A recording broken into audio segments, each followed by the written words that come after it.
volta, mamma è vicino a te, devi dire a mamma, c'è qualcuno che... Ma lei chi è, il signore d'altra volta? Vado a chiamarla, ma sto facendo il bagno, non so se può venire. Dille che son qui, dille che importante, che aspetterò. Ma tu hai fatto qualcosa per mia mamma? Quando chiami tu, dice sempre, dille che non ci sono. Ma dimmi, sai scrivere di già?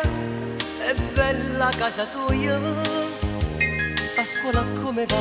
Bene, ma dato che la mia mamma lavora, è una mia vicina che mi accompagna a scuola. Però ho solo una firma sul mio diario, gli altri hanno pure quella del loro papà. Dille che son qui, che soffro da 6 anni, tesoro proprio la tua età.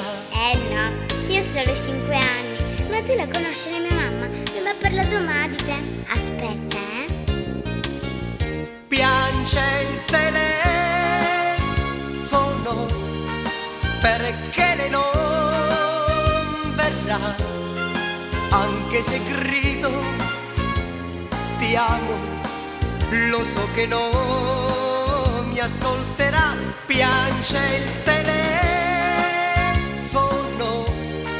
perché non hai pietà, però nessuno mi risponderà.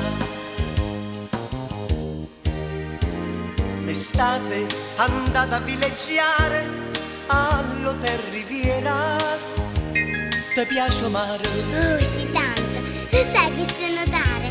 Ma tu come fai a conoscere l'Hotel Riviera? Ci sei stato anche tu? Dille la mia pena è quando a tutte e due ti voglio bene. Ci vuoi bene, ma io non ti ho mai visto. Ma che cos'hai? Perché hai cambiato voce? Ma tu piangi? Perché? Piange il telefono perché lei non verrà, anche se grido ti amo, lo so che non mi ascolterà. Piange il telefono perché non hai pietà, però nessuno mi risponderà. Ricordati però, piango al telefono l'ultima volta, ormai è di perché domani tu lo saprai.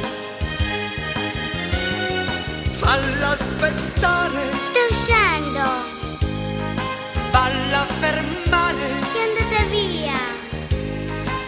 sei andata via, allora addio. Arrivederci, signore. Ciao piccolo, te voglio bene.